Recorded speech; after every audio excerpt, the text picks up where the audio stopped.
উপার্জনক্ষম সন্তান হারিয়ে অভাবের সংসার, অনুদান পেলেও স্থায়ী সহায়তা চায় জুলাই শহীদ মিজানুরের পরিবার। কেন্দ্র দখল চেষ্টা করলে বাতিল হবে পুরো কেন্দ্রের ভোট, মন্তব্যে সিইসির। সরকারের পক্ষ থেকে চাপ এলে পদত্যাগের হুঁশিয়ারি।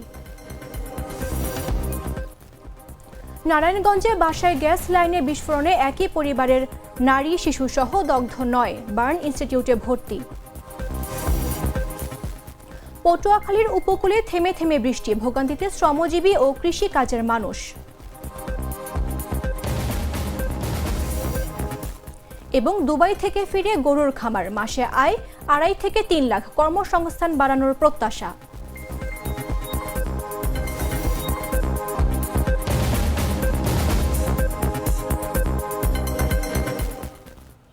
আমন্ত্রণ দেশ জুড়ে সংবাদে, আপনাদের সাথে রয়েছে আমি মামদুহা রাইসা। আমি তো মশলা বদলে ফেলেছি, এবার আপনিও বদলে ফেলুন। একবার প্রাণ গুঁড়া মশলা ব্যবহার করেই দেখুন। জুলাই অভ্যুত্থানে পুলিশের গুলিতে নিহত ঠেলাগাড়ি শ্রমিক বরগুনার মিজানুর রহমানের মৃত্যুতে ভেঙে পড়েছে তার পরিবার। জীবিকার তাগিদে ঢাকায় আসা মিজানুরের অনুপস্থিতিতে এখন অনিশ্চয়তায় দিন কাটছে স্ত্রী সন্তানদের। স্থায়ী মাথা গোঁজা ঠাঁই আর একটি চাকরির দাবি তাদের। বাবার কাঁধে ছেলের লাশ, সে বুঝতে পারে, ওই বাবাই বুঝতে পারে যে সন্তান হারিয়েছে। ছেলে যাওয়ার কত কষ্ট, কত বেদনা।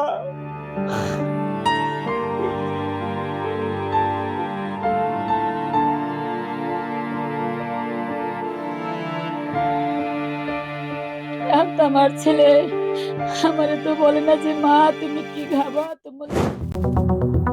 ২০২৪ সালের ২০ জুলাই প্রতিদিনের মতোই সকালে কাজে বের হয়েছিলেন ঠেলাগাড়ি শ্রমিক মিজানুর রহমান। তবে কাজ শেষ করে আর বাজার নিয়ে বাসায় ফিরতে পারেননি তিনি। ঢাকায় জুলাই অভ্যুত্থানে পুলিশের গুলিতে মানিকনগর বিশ্ব রোড এলাকায় শহীদ হন বরগুনার ছেলে মিজানুর।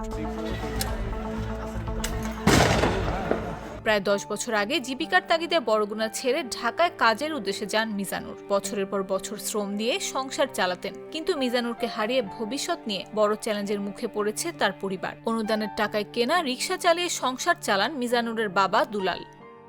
আজকে সরকার আমাদেরকে সহযোগিতা ভালোই করছে এবং তারা সবসময় পাশে আমাদের আছে, মাসে মাসে আমাদেরকে খোঁজ খবর নেয়। আমার ছেলে আমার ঢাকা থাকতো, ঢাকা ঘুরলে আমার লোকে অনেক কিছু পাঠাইতো, আমারে মাসে মাসে টাকা দিত। এখন তো আমার ছেলে আমারে তো বলে না যে মা তুমি কি খাবা। গ্রামের বাড়িতে নিজেদের কোনো ঘর না থাকায় ২ ছেলে মেয়ে নিয়ে দেবরের বাড়িতে থাকেন মিজানুরের স্ত্রী। স্থায়ী মাথা গোঁজার ঠাঁই আর একটি চাকরির দাবি তার।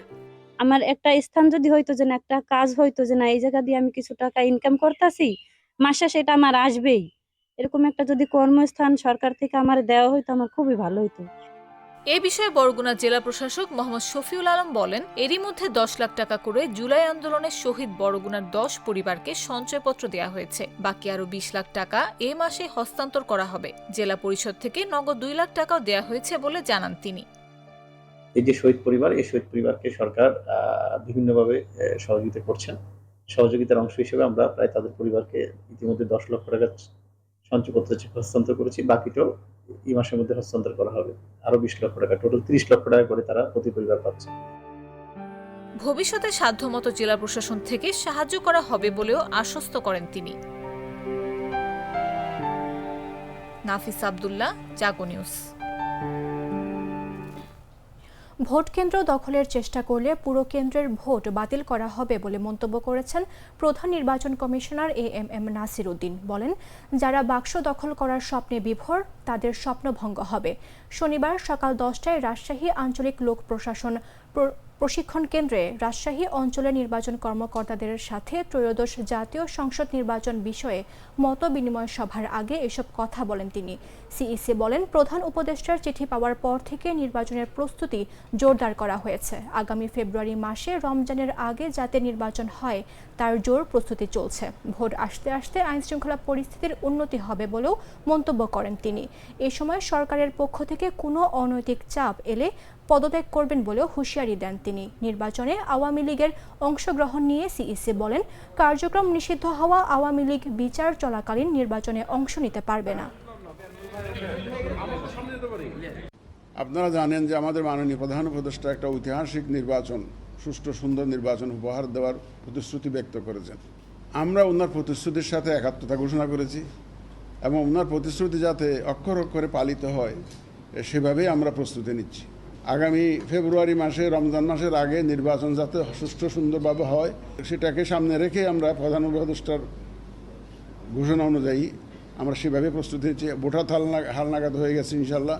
একটা সুষ্ঠু নির্বাচনের জন্য সুন্দর নির্বাচনের জন্য যে ধরনের কর্মকর্তাকে পদায়ন দরকার আমরা খোঁজখবর নিয়ে, একদম মাঠ পর্যায়ে খোঁজখবর নিয়ে সেই ব্যবস্থা আমরা করছি ইনশাল্লাহ। শুধু একটা দুঃসংবাদ দিতে চাই, যারা ভোট কেন্দ্র দখল করার জন্য নিয়ত করে বসে আছেন, বাক্স দখল করার জন্য নিয়ত করে আছেন, তাদের স্বপ্নভঙ্গ হবে। আমরা অত্যন্ত কঠোর অবস্থানে থাকবো এবার ইনশাল্লাহ। নারায়ণগঞ্জের সিদ্ধিরগঞ্জ থানার হীরাঝিল এলাকার একটি বাসায় গ্যাস পাইপলাইনে বিস্ফোরণে একই পরিবারের নারী ও শিশুসহ ৯ জন দগ্ধ হয়েছেন। শনিবার ভোর 5:30টার দিকে দগ্ধ অবস্থায় তাদের জাতীয় বার্ন ও প্লাস্টিক সার্জারি ইনস্টিটিউটে আনা হয়।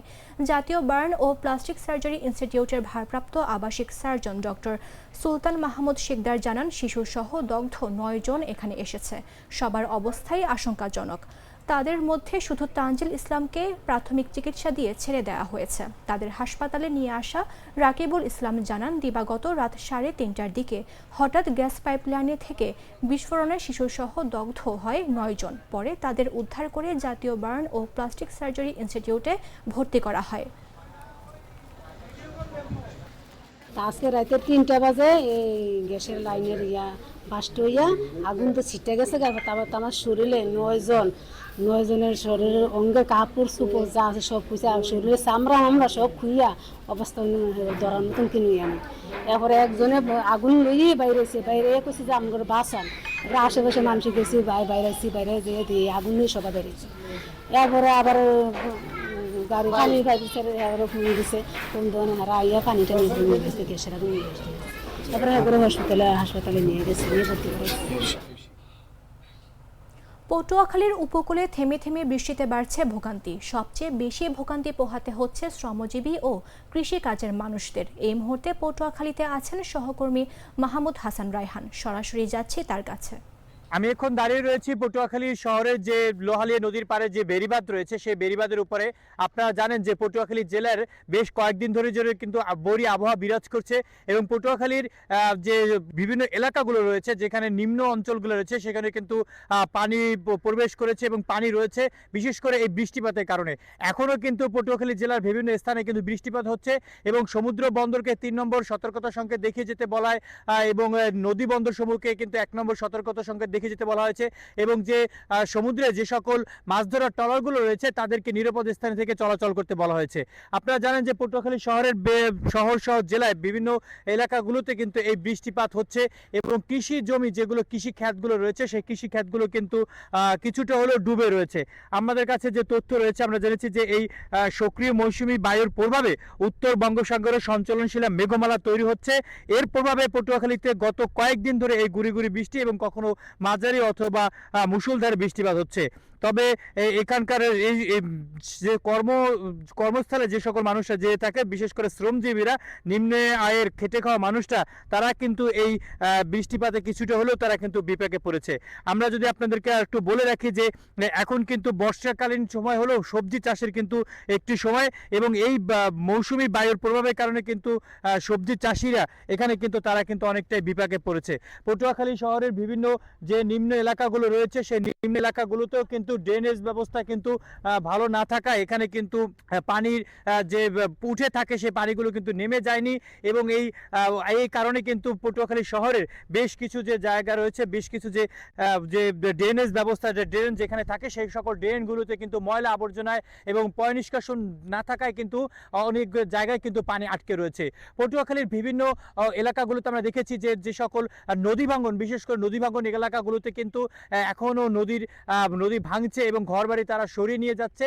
এবং আমরা যদি এক কথা বলে রাখি যে এই আবহাওয়া আরও কয়েকদিন যদি বিরাজ করে বা থাকে, তাহলে কিন্তু শ্রমজীবী সহ বিভিন্ন যারা নদীর পাড়ে মানুষরা রয়েছে তারা কিন্তু অনেকটাই বিপাকে পড়বে। পটুয়াখালীর শনিবার রোড থেকে এই ছিল আমার কাছে। মংলা বন্দরের জেটির অপরদিকে পশুর চ্যানেলে পণ্য বোঝাই বাল্কহেড থেকে পড়ে একজন নাবিক নিখোঁজ হয়েছেন। শনিবার ভোর 5:30টার দিকে এ ঘটনা ঘটে। নিখোঁজের সন্ধানে ঘটনাস্থলে চলছে তল্লাশি অভিযান। মংলা বন্দর কর্তৃপক্ষ ও কোস্টগার্ড জানায়, মংলা বন্দরের 5 নম্বর জেটির বিপরীতে পশুর নদীতে থাকা পণ্য বোঝাই বাল্কহেড এমভি শোভা এর লস্কর রমজান হোসেন রাব্বি অসাবধানতাবশত শনিবার ভোর 5:30টার দিকে নদীতে পড়ে নিখোঁজ হয়। এরপর খবর পেয়ে ওই এলাকায় তল্লাশি অভিযান শুরু করে মংলা বন্দর কর্তৃপক্ষ, কোস্টগার্ড, নৌবাহিনী ও ফায়ার সার্ভিস। নিখোঁজ রাব্বি বাড়ি ঝালকাঠির জেলার কাঠালিয়ার জলিল শিকদারের ছেলে।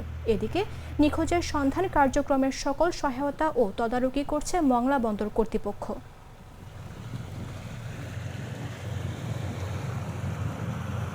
মংলা বন্দর কর্তৃপক্ষের 5 নম্বর জেটির বিপরীত পাশে দাঁড়িয়ে নোঙ্গর করে থাকা এমভি শোভা নামক একটি বল গেট থেকে আনুমানিক 5:30টার সময় একজন ক্রু নদীতে পড়ে যায়। খবর পেয়ে তাৎক্ষণিক মংলা বন্দর কর্তৃপক্ষ Bangladesh navy, Bangladesh coast guard, fire ব্রিগেডের সহায়তা চায়। তারা আস্তে আস্তে মংলা বন্দর কর্তৃপক্ষ তাদের সিকিউরিটি কাজে নিয়োজিত ড্রোন এবং সিকিউরিটি বোর্ডের মাধ্যমে প্রাথমিকভাবে উদ্ধার কার্যক্রম চালিয়েছে। বর্তমানে Bangladesh navy, Bangladesh coast guard, fire ব্রিগেডের সাথে মংলা বন্দর কর্তৃপক্ষ যৌথভাবে কিন্তু উদ্ধার কার্যক্রম চলমান রেখেছে। নাটা জেলি আর পানীয়র এক অসম কম্বিনেশন, ড্রিঙ্কো চাবান পানীয়। মেহেরপুরে গাংনীতে ভেড়া ও দুম্বার সংকরায়নে নতুন জাতের দুম্বা উদ্ভাবন করেছেন খামারি আসাদুজ্জামান। তবে সাফল্যের এই পথটা সহজ ছিল না আসাদুজ্জামানের। সরকারি সহযোগিতা না পেলেও নিজের উদ্যোগে তিনি গড়ে তুলেছেন এই খামার। দ্রুত বৃদ্ধি, কম খরচ ও বেশি মাংস উৎপাদনের কারণে এই খামার এখন এলাকায় উদ্ভাবনী উদ্যোগের দৃষ্টান্ত হয়ে উঠেছে।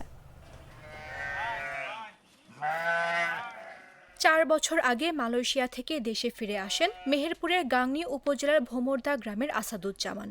সামান্য সঞ্চয় নিয়ে কিছু করার তীব্র ইচ্ছা নিয়ে পথ চলা শুরু করেন তিনি। প্রথমে গাড়ল জাতের ভেড়ার খামার চালালেও ধারাবাহিক লোকসানে হতাশ হয়ে পড়েন। তবে হাল ছাড়েননি। নতুন কিছু করার সাহস নিয়ে নাটোর থেকে 2টি মরুভূমির দুম্বা নিয়ে এসে গাড়লের সঙ্গে দুম্বার সংকরায়ন করে তিনি উদ্ভাবন করেন নতুন জাতের দুম্বা, যা মাত্র কয়েক মাসে 30 থেকে 40 কেজি ওজনে পৌঁছায়। অল্প খরচ, দ্রুত বৃদ্ধি, কম রোগ সংক্রমণ আর আকর্ষণীয় আকার, সব মিলিয়ে তার খামার হয়ে ওঠে লাভজনক ও উদ্ভাবনশীল। তার খামারে বর্তমানে 80টি মা গাড়ল ও বেশ কিছু দুম্বা রয়েছে। আমি ফার্স্টে একটা কিনে নিয়ে আসি একটা দুম্বা। ওই দুম্বা নেশার পরে সে দুম্বার বাচ্চা যখন 6 মাসের হয়ে গেল, ওই মুহূর্তে আবার দেখছি ওজন করছি, আমাদের গাড়লের বাচ্চা 6 মাসের ওজন আসছে 16 থেকে 14 কেজি, 14 থেকে 16 কেজি।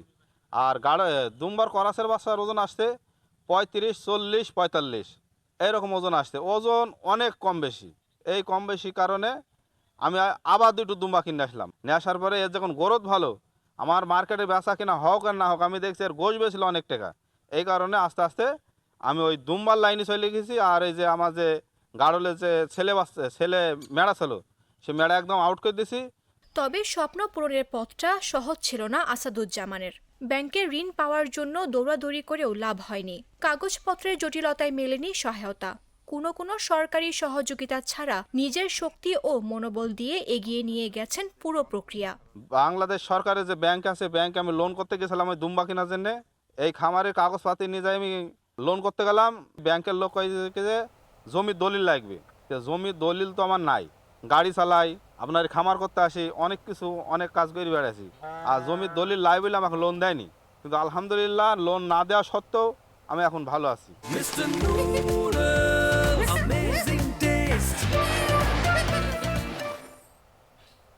বিদেশ থেকে ফিরে গ্রামে থেকে বদলে দিলেন ভাগ্য। বরিশালের শামীম শিকদার গড়ে তুলেছেন রায়ান ডেইরি অ্যান্ড ফ্যাটেনিং খামার। শতাধিক গরুর এই খামার শুধু তার আয় রোজগারের পথই নয়, কর্মসংস্থান তৈরি করেছে স্থানীয় বহু যুবকের জন্য। জীবিকার টানে 2008 সালে দুবাই পাড়ি জমান বরিশালের আগুইলছড়া উপজেলার রাজিহার ইউনিয়নের বাসাইল গ্রামের শামীম শিকদার। কিন্তু নিজ গ্রামের মাটির টান বেশি দিন থাকতে দেয়নি বিদেশে। 1 বছরের মাথায় দেশে ফিরে আসেন শামীম। গ্রামেই খুঁজে নেন স্বপ্ন পূরণের চাবি। গড়ে তোলেন রায়ান ডেইরি অ্যান্ড ফ্যাটেনিং খামার, যা বদলে দিয়েছে তার ভাগ্য আর কর্মসংস্থানের নতুন দুয়ার খুলে দিয়েছে স্থানীয় যুবকদের জন্য। দেশে ফিরে ২০টি গাভী ও ষাঁড় নিয়ে খামারের যাত্রা শুরু করেন শামীম শিকদার। শুরুর পথ ছিল চ্যালেঞ্জে ভরা। অভিজ্ঞ লোকের অভাব, রোগবালাই নিয়ন্ত্রণ, বাজারের প্রতিযোগিতা সবকিছুই নিজেই সামলেছেন একা হাতে। ধীরে ধীরে ধরা দেয় সাফল্য, বাড়তে থাকে খামারের পরিধি। আমি 2008 সালে দুবাই গেছিলাম এনপিসি কোম্পানিতে। 2008 সালে গেছিলাম। তো 8 সালে যাওয়ার পরে আমি 1 বছর থেকে ওখানে চলে আসছি। আমার এখানে একটা অসুবিধা হয়েছিল ক্যান্সারের মতন, পরে চলে আসছি। আসার পর থেকে তারপরে কিছুদিন ঢাকায় ছিলাম। তারপরে আমার আব্বা ছোটবেলা থেকে গরুর ফার্ম করে, এই গরুর কাজ করে, গরুর ফার্ম ছিল ছোটবেলা থেকে। উনি গরু পালতো, ব্যস্ত, কিনতো। এই থেকে আমাদের উপরে গরুর থেকে একটা মায়া আছে আমাদের। এখন শামীমের খামারে রয়েছে শতাধিক গরু। শুধু নিজের পরিবারের জন্যই নয়, আশেপাশের বহু মানুষের কর্মসংস্থান হয়েছে এই খামারকে কেন্দ্র করে। এখানে আমি কাজ করে যে টাকা পাই তা দিয়ে আমিও চলি, আমার সংসার আলহামদুলিল্লাহ ভালো মতো চলে। শামীম ভাইয়ের ফার্মে কাজ করি আমি, প্রায় মোট 10 জন কাজ করি। আমি এখানে সারা শেডে কাজ করি একাই, আর অন্যান্য কাজ করে অন্যান্য শেডে। ভবিষ্যতে খামারে 50 জন মানুষের কর্মসংস্থানের পরিকল্পনার কথা জানান শামীম শিকদার। সেই সঙ্গে খামারের দুধ থেকে খাঁটি ঘি বিক্রি ও এলাকায় একটি মিষ্টির দোকান দেওয়ার পরিকল্পনাও রয়েছে তার। নাফিস আব্দুল্লাহ, জাগো নিউজ। সংবাদ শেষ করার পূর্বে শিরোনামগুলো জানিয়ে দিচ্ছি আরও একবার।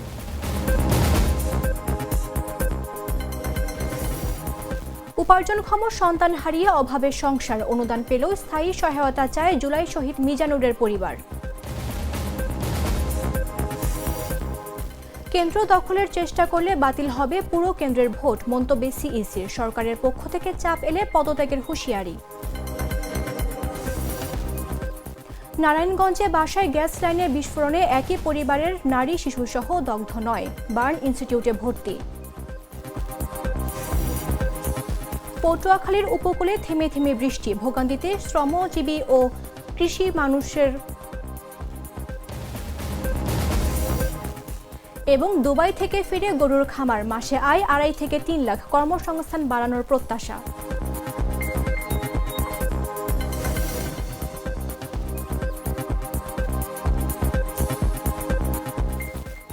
দর্শক, এই ছিল এখনকার মতো। প্রতি মুহূর্তে সর্বশেষ খবর জানতে ভিজিট করুন jagonews24.com। ফলো করুন আমাদের ভেরিফাইড ফেসবুক পেজ এবং সাবস্ক্রাইব করুন জাগো নিউজের ইউটিউব চ্যানেল। ধন্যবাদ সবাইকে।